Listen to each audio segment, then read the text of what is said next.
হযরত মাওলানা কারি শামীম রাজাল কাদরী সাহেব যখন মদিনা যাইতে চাই কি চাই না? আসতে কই চাই কি চাই না? আমি যখন কাঁদির কাপ ঢুকতেছি, এই ঢুকনের লগে লগে গাড়িটা যখন ঢুকছি একজনকে হেতের শুল্কু মাত্র 3 মাস 3.5 মাস হয়েছে আমি মদিনা থেকে আসছি, নবীজি রওজা জিয়ারত করে আসছি। ঠিকই লম্বা চুল ছিল। আমি আপনাদের সালাম রসুল পাকের রওজায় পৌঁছাইছি। আমি কইছি ইয়া রাসূলুল্লাহ, বাংলাদেশে যত ওয়াজ মাহফিলে যাই মানুষকে নিয়ে আপনি নবীর উপর দুরূদ সালাম আদায় করি, সবার পক্ষ থেকে আপনি সালাতু সালাম কবুল করেন, মারহাবা।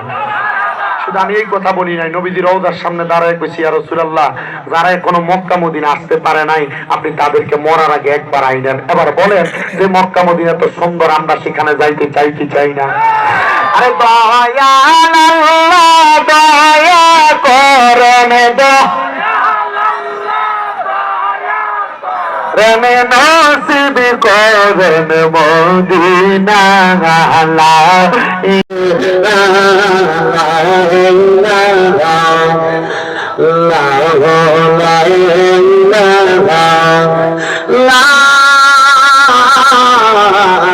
ইলাহা ইল্লাল্লাহ মুহাম্মাদুর রাসূলুল্লাহ সাল্লাল্লাহু আলাইহি ওয়াসাল্লাম।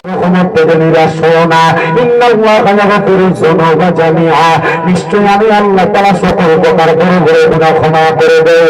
ইন্নাহু হুয়াল গফুরুর রহিম, নিশ্চয় তিনি আল্লাহ যিনি ক্ষমাশীল এবং দয়ালু।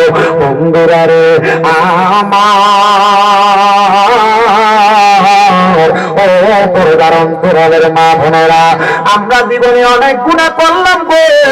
এই গুনার কথা স্মরণ কইরা মুহাব্বত নিয়ে অন্তরের মধ্যে কলবটাকে ধাক্কা দিয়া একটু আল্লাহ তাআলার ইস্তেগফারের জিকিরে মশগুল হয়ে যায়, যেন আমার আল্লাহ তাআলা আপনার আমার গুনাহগুলো মাফ করে দেয়।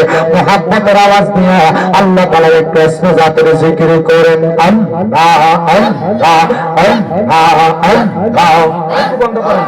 আল্লাহ আল্লাহ তোমায় পাইতে কান্দে পাগল মন, দাও না বাজান আমায় দর্শন মারহাবা। তোমায় পাইতে কান্দে পাগল মন, দাও না বাজান আমায় দর্শন মারহাবা।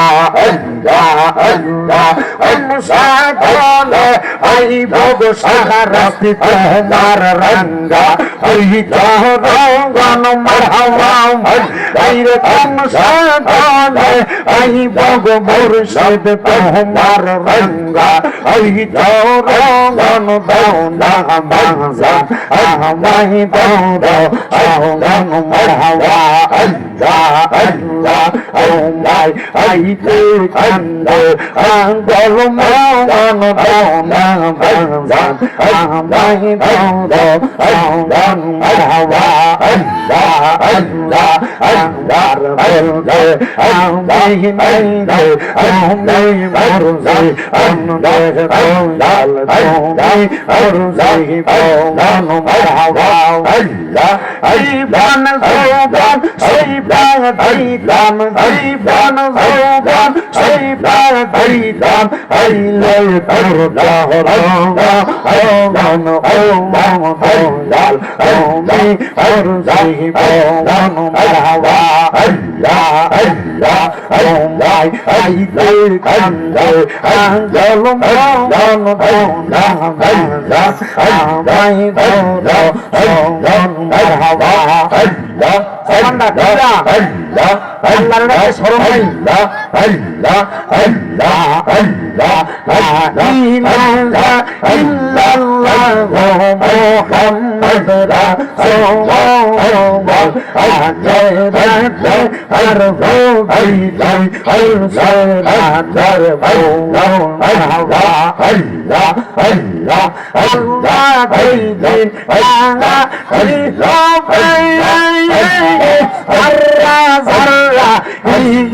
সব হবে মারহাবা।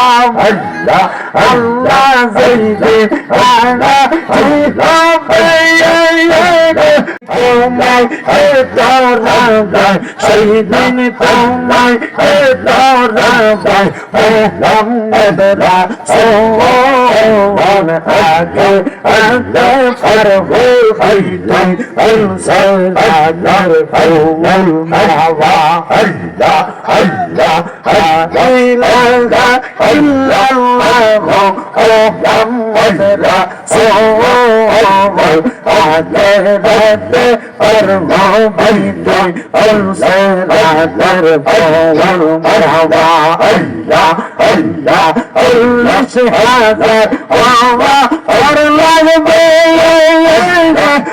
সারাতে আনারি দিতে মারহাবা আল্লাহ আল্লাহ 40,000 বাবা আর লাগবে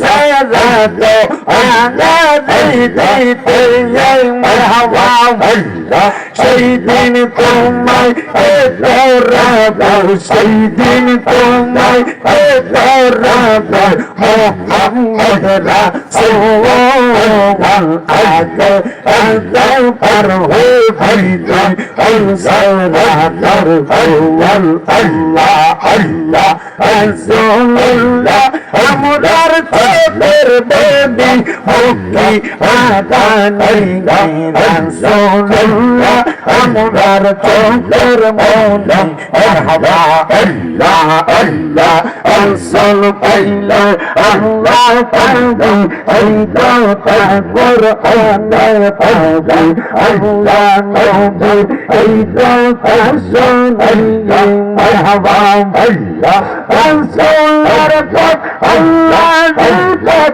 এই পথ তোমার মাজা ধরবো পাইবে সবাই সেই পথটাকে বেদি মুক্তি আদানি রাসূলুল্লাহ আমরার সবের বলি মারহাবা আল্লাহ আল্লাহ আল্লাহ আল্লাহ আল্লাহ আল্লাহ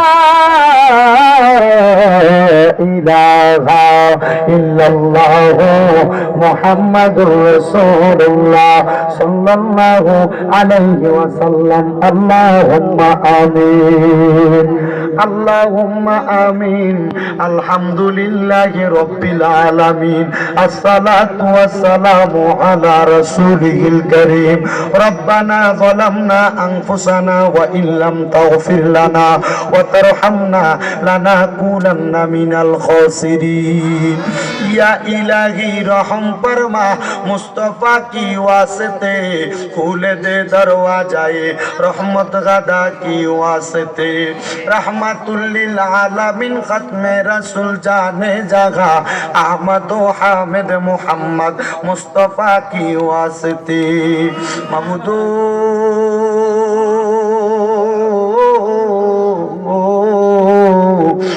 দয়াল আল্লাহ আপনি কি আসমানে না জমিনে না পাহাড়ে না দরিয়ায় এ গত জীবনে আপনার কত তালাশ করলাম সন্ধান পাইলাম না আল্লাহ বহু সন্ধানের পরে এই চাঁদপুর জেলার অন্তর্গত শাহরাস্তি থানাধীন কাজিরকাপ উত্তরপাড়া জামে মসজিদ প্রাঙ্গণে মহাপবিত্র ঈদে মিলাদুন নবী সাল্লাল্লাহু আলাইহি ওয়াসাল্লাম উদযাপন উপলক্ষে কাজিরকাপ যুব সমাজ ও এলাকাবাসীর উদ্যোগে 10তম বার্ষিক ওয়াজ ও দোয়ার মাহফিল সাজাইয়া আমার সঙ্গে উলামায়ে কেরাম বিশেষ করে দাড়ি পাকা মুরব্বী বাবারা যুবক নওজোয়ান ভাইয়েরা ছোট্ট ছোট্ট মাসুম বাচ্চারা পর্দার অন্তরালের আমার কত মা বোনেরা তুমি আল্লাহর শাহিন শাহী পাক দরবারে গুনাহগার কাঙ্গালের বেশে মুনাজাতের ভিতরে দুইটা হাত বাড়াইয়া দিছে গো আল্লাহ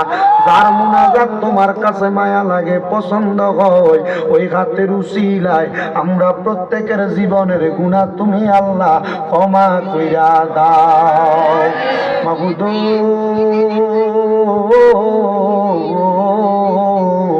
আল্লাহ দুনিয়াতে এক দরজার মধ্যে ফকিররে যদি মানুষ ফিরিয়া দেয়, ভিক্ষুকরে যদি মানুষ ফিরিয়া দেয়, ভিক্ষুক যাইয়া আরেক দরজার মধ্যে হাত বাড়াই, গো আল্লাহ, আল্লাহ তোমার রহমতের দরজা থেকে যদি আমরা বান্দাদেরকে ফিরিয়া দাও, বলো না গো আমরা বান্দারা, আমাদের তো আর কোনো খোদা নাই, আমরা কার কাছে দেয়া হাত বাড়ামু? দয়াল রে আল্লাহ, ফরিয়াদ তোমার দরবারে, আমরা গুনাহগার, আমরা বদকার, আমরা সিয়াকার, আমরার গুনার দিকে তাকাইলে আমরার কাছে বড় ভয় ভয় লাগে রে আল্লাহ। না জানি কোন দিন আজরাইলের কঠিন থাবার শিকার হইয়া যায়। মাবুদ ডাকলেনি দূরায় রে মন, দপলেনি প্রাণ ঠান্ডা হয়, এ না দেখিলে দুই নয়নে নয়নে রে আল্লাহ, বড় আল্লাহ জাগালয় তোমার মনে। দয়াল রে আজকের মুনাজাতে কে জানি হাত বাড়াইছে, কার জানি জগতের মধ্যে বাবা নাই। আইরে বাবা, যেই বাবা রিক্সা চালাইয়া মাটি কাইটা মাথার গাম পায়ে ফালাইয়া পরের বাড়িতে বদলার কাজ কইরা সন্তানরে মানুষের মতো মানুষ করার জন্য আব্বা নিজের রক্তরে পানি বানাইছে, এমন আব্বা যাদের অন্ধকার কবরে রে আল্লাহ, আব্বার কবর জান্নাতের বাগান বানাইয়া দাও। মনিব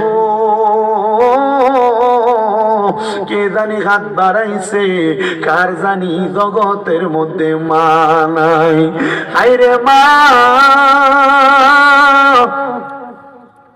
যেই মারে মা কইয়া ডাকলে কলিজার আগুন ঠান্ডা হইয়া যায়, যেই মায়ের দিকে নাক নজরে তাকাইলে কবুল হজরে সওয়াব হইয়া যায়।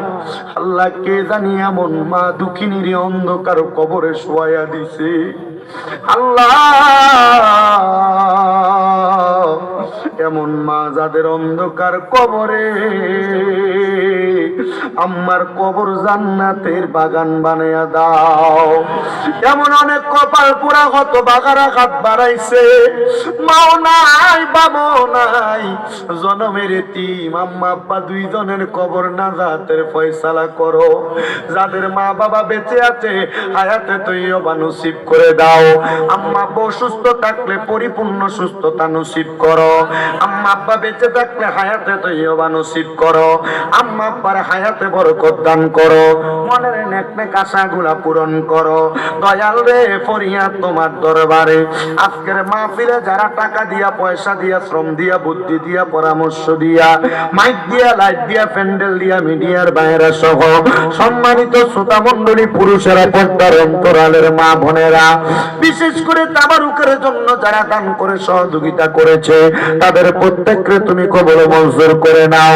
এই মাহফিলের যুব সমাজ এলাকাবাসী 10তম মাহফিল করে, আল্লাহ কিয়ামত পর্যন্ত এই মাহফিল দায়েম এবং কায়েম রাখার তৌফিক দান করো।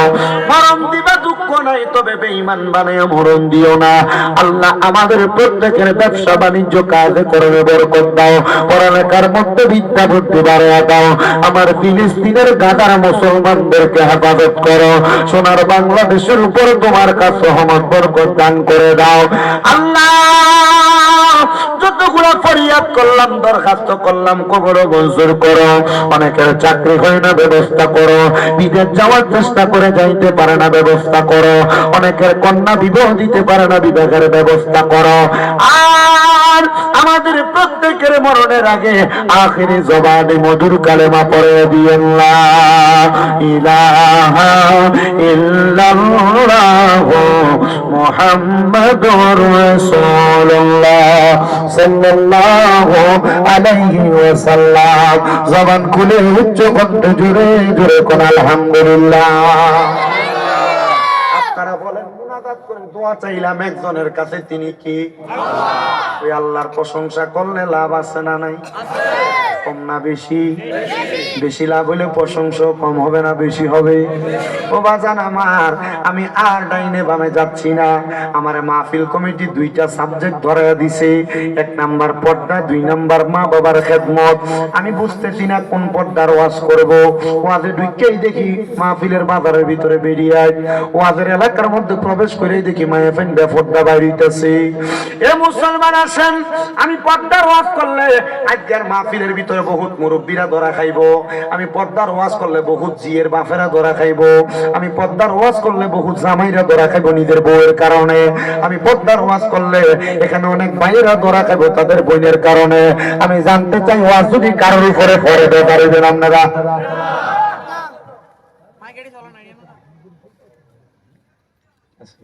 ভালো আছেন আপনি? এরপরে কোন আরে দিছিল হরিসালা তো আমি আর হারছে আপনি এখানে দাঁড়ায় থাকলে কোনো লাভ আছে? ওই সামনে দিয়ে বসে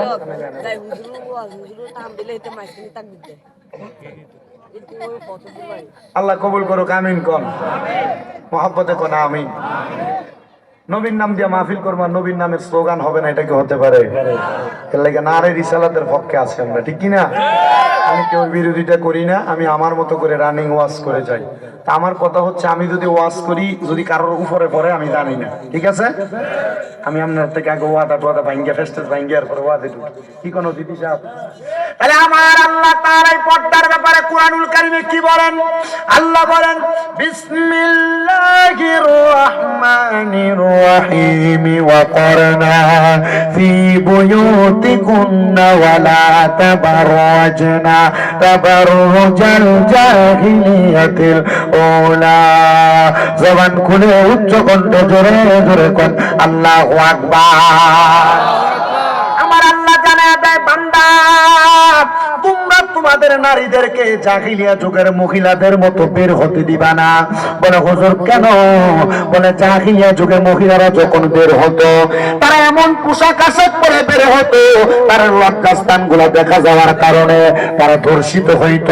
দেখেন সোনার বাংলাদেশের দিকে তাকায়া যে মেয়েরা বেহায়াপনা কইরা ছোট ছোট জামা কাপড় পরে, টাইট ফিটিং জামা কাপড় পরে রাস্তায় বের হয়, এরা ইফতিজিং এর শিকার হয়, রাস্তার মধ্যে বাজে ছেলেদের আক্রোশের শিকার হয়। কথা কোন ঠিক কিনা? আমি বলবো রে আমার কাজীর এলাকার পর্দার অন্তরালের আমার আম্মু জিরা গো, তোমরা যারা আমার বয়ান শ্রবণ করতেছ, আল্লাহ তাআলার কোরআন রাসূলের পাকের হাদিস মোতাবেক, আল্লাহ তাআলার কোরআন রাসূলের পাকের হাদিস মোতাবেক একটা মহিলাকে অনেক সম্মান দিয়েছে, ইজ্জত দিয়েছে। যদি তুমি তা পালন না করতে পারো তোমার ইজ্জত তুমি হারাইবা। বাংলাদেশে ইফতিজিং এর শিকার হচ্ছে অনেক মেয়েরা। গত কয়েক 5 দিনের একটা অবজারভেশন দেখলাম, মাত্র 85 জন 5 দিনের ভিতরে ধর্ষণের শিকার হয়েছে। ও মুসলমান, তোমার বোন তোমার মা যদি নিরাপদ না থাকে, যদি ধর্ষণের শিকার হয়, তাহলে এই সোনার বাংলাদেশে মহিলারা কেমনে চলাচল করবে? এটার জন্য আমি ধর্ষকদেরকে দোষ দেই না, এটার জন্য আমি 1 নম্বরে দোষ দেই আমরা নিজেদেরকে। বলে হুজুর কেন কেন কেন দর্শকদেরকে কেন দোষ দেন না? আরে বাবা, তোমার স্ত্রী, তোমার মাইয়া, তোমার বোন, তোমার মায়ের ব্যাপারটা ভাবে বের হয়, তাদের শরীরের অঙ্গভঙ্গি, তাদের শরীরের গোপনীয় স্থানগুলো পুরুষ মানুষ দেখে বিদায়। এবার তাদের ভিতরে একটা এমন আক্রোশ তৈরি হয়, তার প্রতি বাজে নেশা তৈরি হয়। ওই বাজে নেশা দিয়া তার প্রতি খারাপ নজর পড়ার কারণে তার প্রতি একটা লোভনীয় ভাব দিয়ে তাকে ইফতিজিং করা শুরু করে। এরপর রাস্তার মধ্যে গোপনীয় জায়গায় নিয়ে তারা ধর্ষণ করে। এবার আপনারা বলেন, এমন পর্দার বিধান লঙ্ঘন করে যে মহিলারা চলাফেরা করে, এরা যে ধর্ষণের শিকার হয়, দর্শকদেরকে দোষ দেওয়ার আগে মহিলাদেরকেও দোষ দেওয়ার দরকার আছে না নাই? আপনার কষ্ট হইতেছে কোন? আপনারা আর যদি গেটে এসে কেউ দাঁড়ায় কাউকে বসতে বলবেন না। দেখেন বসতে বলছেন, গেটের লোকগুলা চলে গেছে। আমি বলছি যে বসতে বললেন না, এখন তো দাঁড়াই আওয়াজ শুনছে, এখন তো দেখ গেছে বাবা সম্পর্কটা। কেউ বসতে বললেন না, ঠিক আছে? আপনি নিজে বইয়ে দেবেন মাহফিল কমিটি। কেন বাপসাবে বোঝানো। তাহলে মা বোনেরা পর্দা করার দরকার আছে না নাই? এ মুসলমান, কেন তুমি তোমার মাকে তোমার বোনকে পর্দা করাইবা? আমি একটা ছোট্ট কথা বললে আপনি বুঝতে পারবেন। একটা মেয়ে যদি বেপর্দা থাকে, ওই মেয়েটা একা দুজকে যাবে না। ওই মেয়েটা দুজকে যাওয়ার সময় কমসে কম 4 জন ব্যক্তিকে নিয়ে দুজকে যাবে। 4 জন। কয়জন? আপনারা একটু হিসাব মিলাইবেন। আপনি নিজে দুজকে যাবেন কিনা হিসাবটা মিলাবেন। একটা মেয়ে যদি পর্দা না করেন, একটা মহিলা যদি পর্দা না করে, ওই বেপর্দা থাকার কারণে যখন কোনো বাবা তার কন্যা সন্তানকে জন্ম দেয়, আমরা সবাই জানি একটা কন্যা সন্তান যার ঘরে আছে সে একটা জান্নাতের মালিক হয়, ঠিক কিনা? 2টা কন্যা যার ঘরে আছে সে 2টা কন্যা সন্তানের কারণে 2টা জান্নাতের মালিক হয়। যার ঘরে 3টা কন্যা সন্তান আছে সে নবীজির সাথে একই জান্নাতে থাকে। কিন্তু বাবা, আপনি মাইয়া জন্ম দিলেন, কথা সত্য। আপনার মাইয়াটা গায়ে হলুদের অনুষ্ঠানে যে তিরিং বিরিং করে নাচে। আপনি মাইয়া জন্ম দিলেন, কথা সত্য। আপনার মাইয়াটা ওই যে কি বিড়ি জানি কোহেনে না গেলে প্রত্যেক বৃহস্পতিবারে শুক্রবারে ভাল লাগে না। আব্বা, আপনি মাইয়া জন্ম দিয়েছেন, কথা সত্য। আপনার মাইয়াটা ঘুমটা করা রাস্তা দিয়ে হাঁটে, শাড়ি কাপড় পরে মাথা দেহায়া দেহায়া হাঁটে, বোরকা পরে টাইট ফিটিং বোরকা, জামা পরে ছোট্ট ছোট্ট।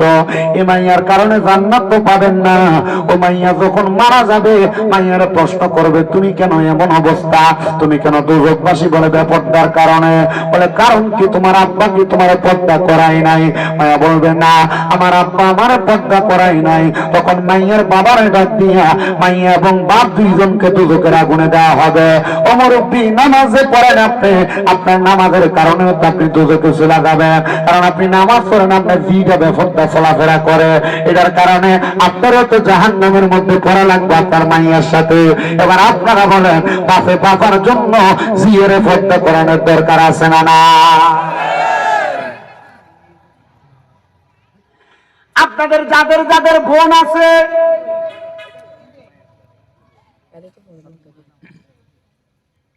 আপনাদের যাদের যাদের বোন আছে,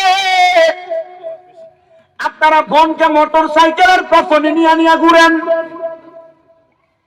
আপনার বোন ঈদের মার্কেট করতে দেয়, যে সামনে ঈদ আসতেছে, ঈদের মার্কেটে গেলে পুরুষের চাইতে বেশিরভাগ মহিলা বাজারে বাজারে দোকানে দোকানে ঘুরে। আপনি তাকে দেখেন, এগুলো আপনার বোন, আপনার বউ, আপনার মা, আপনার জিয়ে চলে। এ সারাস্তির কাদির কাপের মহিলারা ঈদের সময় যারা বেপর্দা ভাবে ঘুরবা, বহু মহিলার খবর এমনও পাওয়া যায় ঈদের মার্কেট করতে দেয়া হ্যাঁ দেয়া গেছে গা, রোজা ডো রাখতে পারে না, পানি খেয়ে বেঙ্গেলা।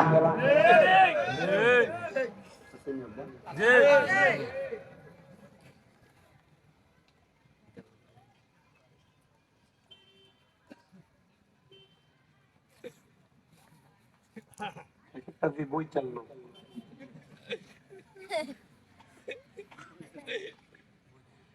তখন আপনারা মনে রাখবেন, আপনারা যারা কোন বোনের ভাই আছেন, আপনারা আপনাদের বোনকে পর্দা করাইবেন।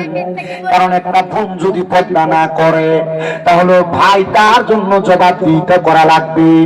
আপনার আন্ডারে যতদিন আপনার বোন চলাফেরা করবে, এবার বলেন ভাইয়ে জাহান্নামের আগুন থেকে বাঁচার জন্য তার বোনকে পর্দা করানোর দরকার আছে না না?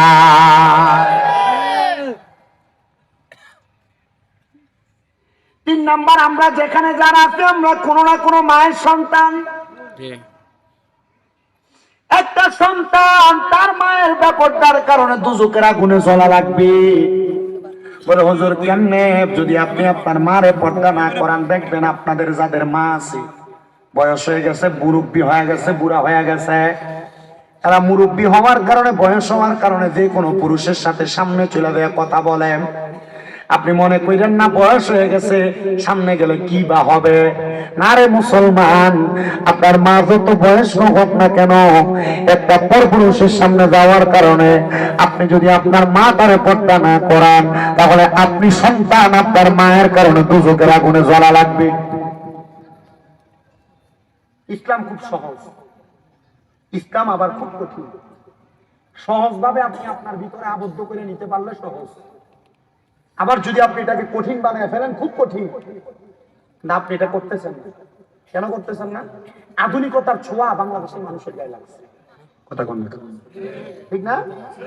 এই আধুনিকতার ছোঁয়ার কারণে ইসলাম নিজে 12টা বাজাইতেছেন, নিজেরও 12টা বাজাইতেছেন। দুনিয়া আখেরাত দুটোটা নষ্ট হবে আপনার। আল্লাহ বুঝার তৌফিক দিন। আর মুসলমান ইমানদারেরা যারা বিয়াতে বলাইতেছেন, আপনারা আবার শুনেন, যদি কোন স্বামী তার স্ত্রীর পর্দা না করায় তাহলে স্বামী তার স্ত্রীর কারণে জাহান্নামের আগুনে জ্বলা লাগবে। এই জন্য আপনার কাছে আমার আবদার, যারা বর্তমান জামানার সোশ্যাল মিডিয়ার যুগে বিয়াটা যেই দিন হয়, জামাই বউ এক লগে একটা ছবি তুলে প্রথমে ফেসবুকে গোট মেরি,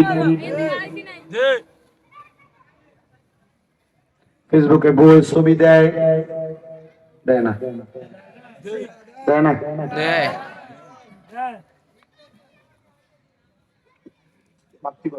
আমি যেটা জিগে এটা উত্তর দিই, তোরও তো টিকটক আইডিয়াছে।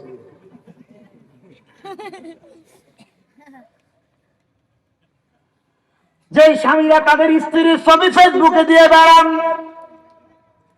আপনারা যারা আপনাদের স্ত্রীদেরকে ঘুমটা যারা পর্দা ছাড়া রাস্তায় বের হতে দেন, আপনারা যারা আপনাদের স্ত্রীদেরকে ব্যাপকটা ভাবে তাদের দেবরের সামনে যাইতে দেন, পরপুরুষের সামনে যাইতে দেন, আপনারা যারা আপনাদের স্ত্রীদেরকে দিয়ে বাজার করান, প্রয়োজনে করতে পারবে পর্দার সাথে, আপনারা যারা নিজে ঘরে ঘুমিয়ে থাকেন, বউ সকালবেলা বাচ্চা নিয়ে স্কুলে যায়, মনে রাখবেন আপনিও প্রস্তুত হন, আপনার স্ত্রীর কারণে আপনাকেও দোজখের আগুনে জ্বলা লাগবে।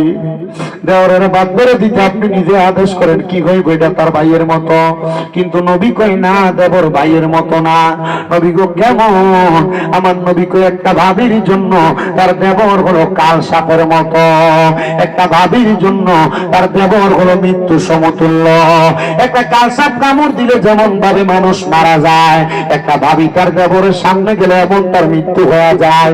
ও ভাবিরা, যারা কাজীর কাফেলাকার মহিলারা শুনতেছ, সোশ্যাল মিডিয়ার মাধ্যমে যে ভিডিওরা শুনতেছ, সবার কাছে আবদার, দেবর রে ভাইয়ের মতো মনে করে একসাথে বসা যাবে না, একসাথে কথা বলা যাবে না, দেবরের সামনে যাওয়া যাবে না। বলে হুজুর কেন? কারণ এই দেবর আপনার জাহান্নামী হওয়ার কারণ হয়ে যাবে।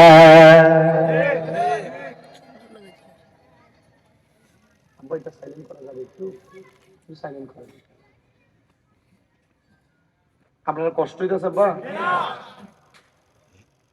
আমার বিষয়টা আমার কাছে পছন্দ হয়েছে, আর আমি এই ওয়াজ করি। আমার ওয়াজের সাবজেক্ট 4-5টা।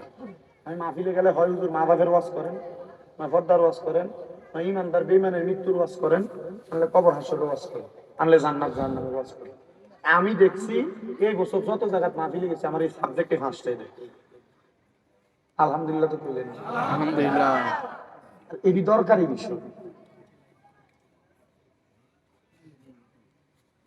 আমি আপনাদের সবার কাছে বলবো, আপনাদের স্ত্রীদেরকে আপনারা পর্দা করানোর চেষ্টা করেন, কিন্তু দুঃখের বিষয় আজকে যদি মাহফিল থেকে যাই, আপনি আপনার বউর এখন থেকে বাইরে যাওয়া বন্ধ, এটি আপনার গাল ছাড়া বেড়ে কিশনের সম্ভাবনা আছে।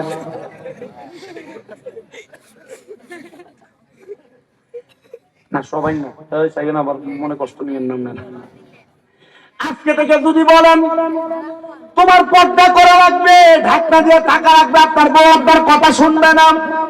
বলে হুজুর কেন শুনবে না? কারণ আপনি নিজে নামাজ পড়েন না, আপনি নিজে রোজা রাখেন না, আপনি ইসলামের শরীয়তের বিধানগুলো মেনে চলেন না, আপনার বউ আপনার মানে না। সবার কাছে আমার আবদার, মুসলমান ইমানদার, এই ব্যাপারটার কারণে আল্লাহ আল্লাহ দুনিয়া তো আযাব দেয়, আখিরাতে আযাব দেয়। আপনাদের যাদের মেয়ে, যাদের স্ত্রী, যাদের মা, যাদের বোন বেপরদা চলে, মনে রাখবেন কোন বাবা যদি মেয়ের বেপরদা বানায় কবরে যায়, ওই বেপরদা মেয়ের কারণে বাবার কবরে আযাব হবে। কোন ভাই যদি তার বোনকে বেপরদা বানায় কবরে যায়, ওই ভাই বোনের কারণে ভাই কবরে আযাবে জ্বলবে। কোন সন্তান যদি মার বেপরদা রেখে দিয়ে কবরে যায়, ওই মায়ের কারণে ওই সন্তান দুঃখের আগুনে জ্বলবে। কোন পিতা যদি তার কন্যা সন্তানটার দুনিয়ার জমিনে বেপরদা বানিয়ে কবরে যায়, তাহলে পিতা তার কন্যার কারণে দুঃখের আগুনে যাবে। গতকালকের মাহফিলে আমি এই বিষয়টা নিয়ে কিছু কথা বলার চেষ্টা করেছি। হযরতে আল্লাহর বন্ধু সাঈদ ইবনে মুসাইয়্যিব রাহমাতুল্লাহ আলাইহি, যিনি দামেস্কের দামেস্কে বসবাস করতেন, পড়ালেখার খাতিরে উনি বলক এলাকার মধ্যে আগমন করেছিলেন। হযরতে সাঈদ ইবনে মুসাইয়্যিব বলে, জগতের মানুষের দলেরা, আমি এমন একটা দুষ্কৃতি করে স্বপ্ন দেখেছি, এই স্বপ্ন দেখার পর আমার মাথার সেন্স আউট হয়ে গেছে। বলে কেন কেন? বলে বেপরদার কারণে আল্লাহ যে একটা মানুষে আযাব দিতে পারে, আমি নিজে এশরাকের নামাজের আগ মুহূর্তে এটা দেখে ফেলছি। এজন্য আশিক সুরে সুরে লেখে, সাবধানে থাকিও নারী পরদার আড়ালে, বলেন সাবধানে ওরে হাদিসে হারামে লিখে অন্য দেখিলে, আইরে হাদিসে হারামে লিখে অন্য দেখিলে, সাবধানে থাকিও নারী পরদারে কন্যা, সাবধানে থাকিও নারী। আরে আজকালকার নারী গণে তারা স্বামীদেরকে গড়ে রেখে, আরে আজকালকার নারী গণে তারা স্বামীদেরকে গড়ে রেখে, আরে মার্কেটেতে ঘুরে বেড়ায়, রাস্তায় রাস্তায় ঘুরে বেড়ায় দাইউসের বেশে, সাবধানে থাকিও নারী পরদার আড়ালে, বলেন সাবধানে থাকিও। ওরে হাদিসে হারামে লিখে অন্য দেখিলে, আইরে হাদিসে হারামে লিখে অন্য দেখিলে, সাবধানে থাকিও নারী পরদার আড়ালে। আরে নারীদের রূপ দেখিয়া কত কারণে যাবে দুজকের মাঝে, সাবধানে থাকিও নারী পরদার আড়ালে, বলেন সাবধানে থাকিও নারী পরদার আড়ালে। আবার আপনি সাঈদ ইবনে মুসাইয়্যিব বলেন, আমি রওনা করলাম আমার বলক এলাকার মসজিদের মধ্যে, আমি ফজরের নামাজ আদায় করব।